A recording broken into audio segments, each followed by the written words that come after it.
So we should be the master of anger, not the servant of anger. In other words, what does it mean to be the master of anger? It means that you can use anger productively, usefully, for some good purpose also. Can you use anger for some good purpose? Is it possible? No? How many people say no? Please raise your hand. One here. Anyone else? Two. Anyone else? Three. Okay, you lose your gulab jamuns. So anger can be used for something good. For a good means what? For somebody's benefit. Krishna consciousness is the highest benefit. Can you give some examples of how anger can be used for good? Hanuman. What did Hanuman do?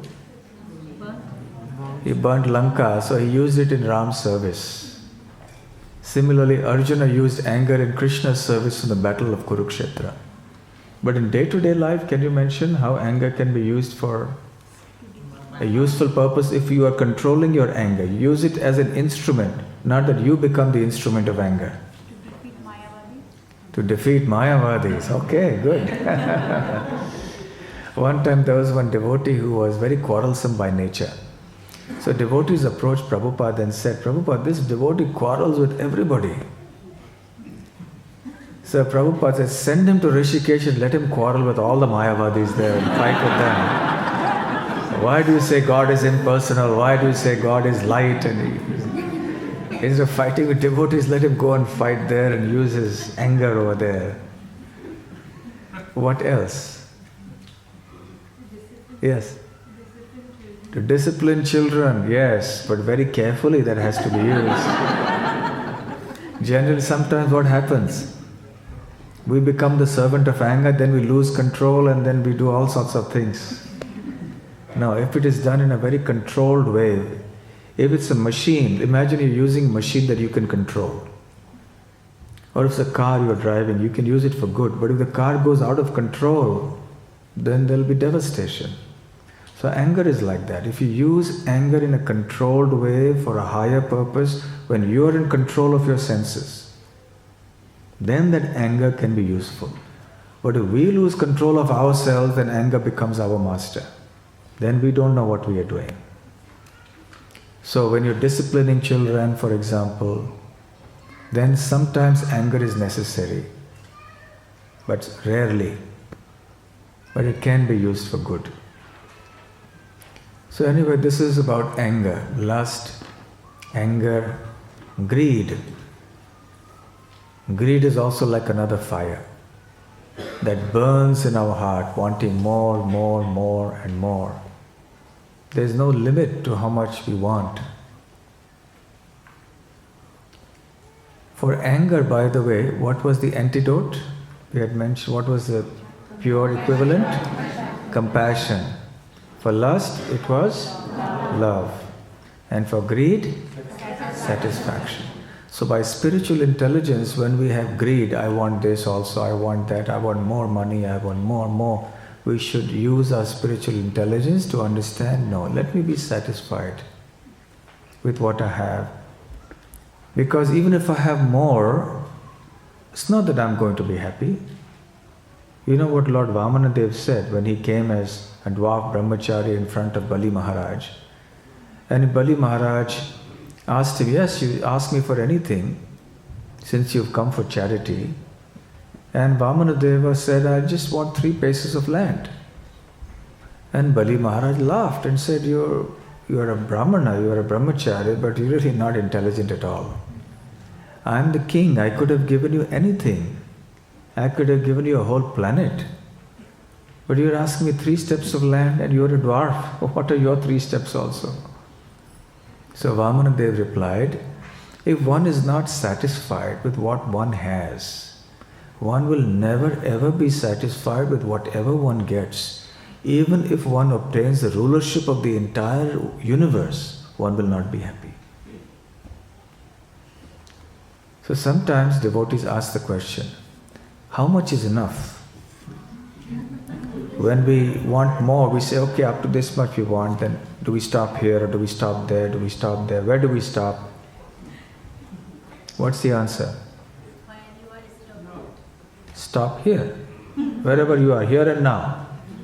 Stop in the sense that don't have unnecessary desires for more and more. Be satisfied with what you have. Whatever it may be, less or more, in terms of your material assets. According to your destiny, wealth will come or it will not come.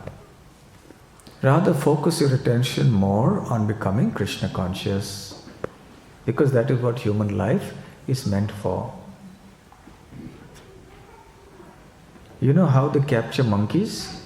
One of the ways in which they capture monkeys, the hunters.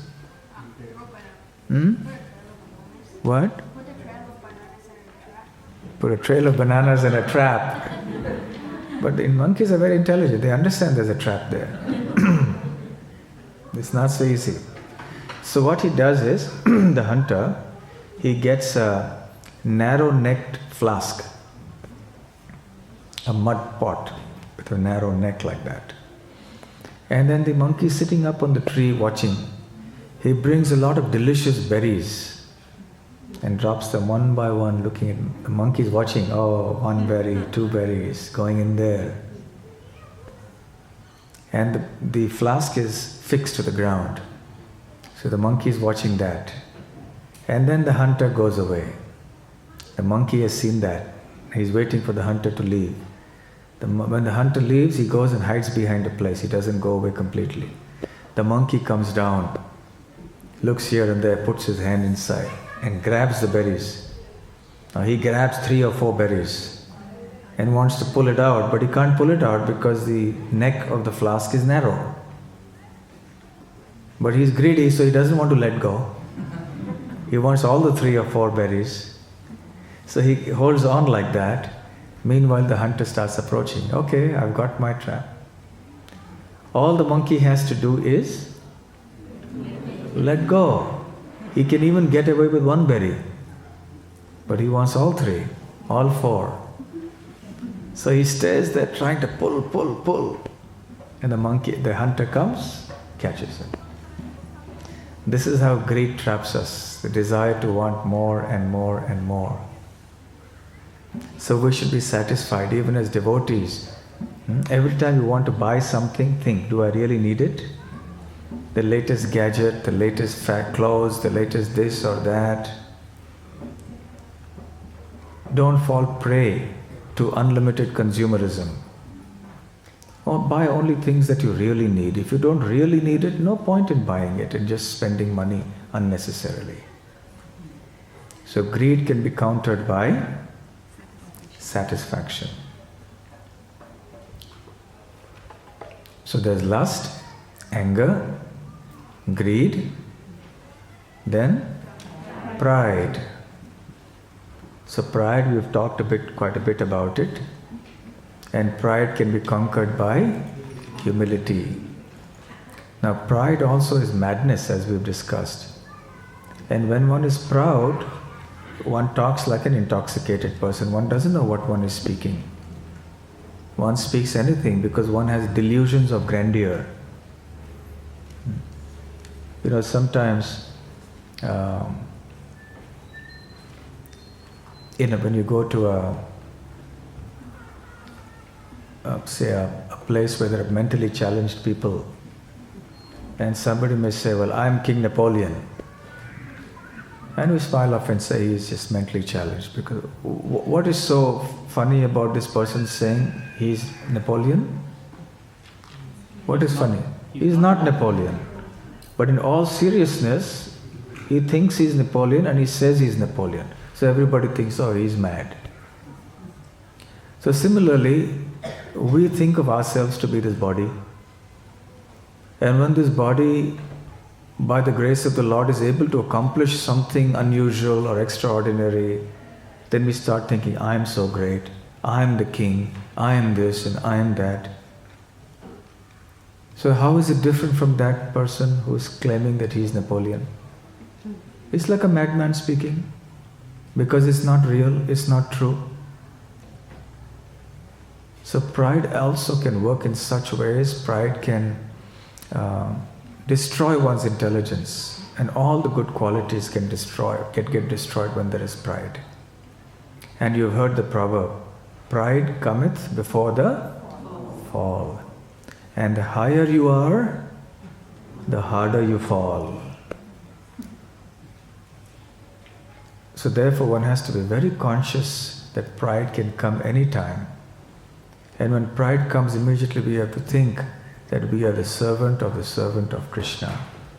This is not our position